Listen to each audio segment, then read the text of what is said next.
So let's just start by talking about the fundamental way that you can allow yourself to live more intuitively.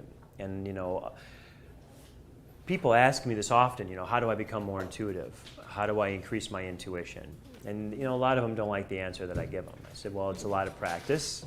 And they say, well, what do I practice? And I say, well, you practice letting go of having any idea of how it's supposed to go. And all your notions of how things are supposed to go are heavily based in, all your notions on how things are supposed to go are really all based in a sensory reality. So you're constantly evaluating what's going on, how it smells, tastes, sounds, looks, and you're saying that's either good or bad based from that memory bank that we've talked about in the past chapters. And I think everyone who's been moving along with us knows that that's kind of where that's all based in. So the only other place to come from is a place of I don't know. Okay, and for those of you who have been a part of my life for a long time, the first CD that came out was called I Don't Know. It's a great CD. We have them downstairs. It's just a great lesson. And most of you have probably read it or not read it, listened to it by now, but it is a good one. And that was the official, that was kind of like my coming out. Like I finally admitted that I was intuitive, that it was a gift that I had within me, and that I had no idea what was going on whatsoever. And I needed to learn how to live within my gift and not within my perception. So that was the whole CD that talks about the food blessing, which was really the food poisoning and all that good stuff. So to live more intuitively, you have to accept that you really don't know what's going on, that you're willing to see life in a way that you can't perceive, that you're willing to see life do things that you couldn't comprehend it would do, that you couldn't possibly understand why it would happen or what it would mean. And, this is the loving place that I always refer to when I say I'm a fool. You have to be willing to be a fool to really be open to even begin to understand to the best of your ability how God works and how life works. If you come into any situation believing you understand exactly how it works, you are completely shutting down your intuition. You have to be in a space of not knowing to be in the space of true knowing. Because if you believe you're in a space of knowing, that's immediately putting you in a space of ego and intelligence. When you come to a space of knowing by entering in completely open, and that matches a space of knowing that you had, well, then that's a validation that your intuition coming in was good. It was on. It was focused. It was pure. It was absent of your own self-interest. And this is a big part of what we're going to talk about in this chapter.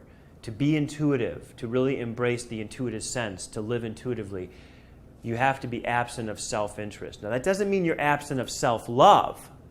You love what you are. You love to take care of yourself. You love to be a good example. Absent of self-interest means in the light of loving yourself and doing all you can to be a good, balanced, loving person, you are absent of self-interest in terms of how is it all going to go. And you don't connect, I'm a really loving, accepting, peaceful person, and therefore everything's going to go exactly the way that it should, that everything's going to go exactly the way I want it to go. Okay? And that just validates that, it really validates whether you're kind of full of it or you're not. What is your motivation for joining me in this practice? This is a question I want you all to really start asking yourself now. What's motivating you to come? Why are you here? You're all still here. The group started a lot bigger, didn't it? Yeah, yet we kind of have it distilled down to this group of people, and I'm starting to see the same familiar faces coming every month. And we've kind of reached that threshold where you'll understand what I mean when we get to the chapter after the next chapter, which is you're all kind of entering into the point of no return.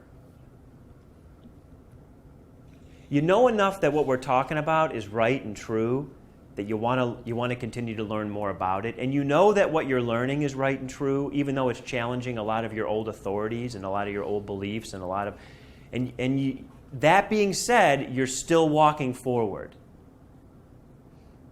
That in itself shows that in general you are willing to get out of a place of self-interest.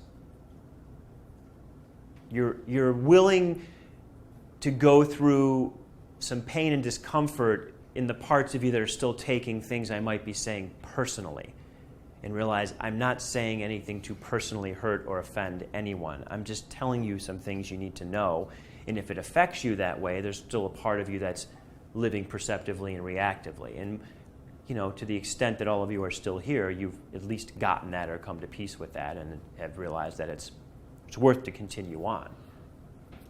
That what you're getting from it is much better than what you're losing. That shows the very strong beginning, if not strong presence, of a lack of self-interest. Self-interest. So that means that in every situation you go through now, you're going to start letting go of what's in it for me. What's in it for me? The space that you're going to fill, that self-interest with is what's in the highest good.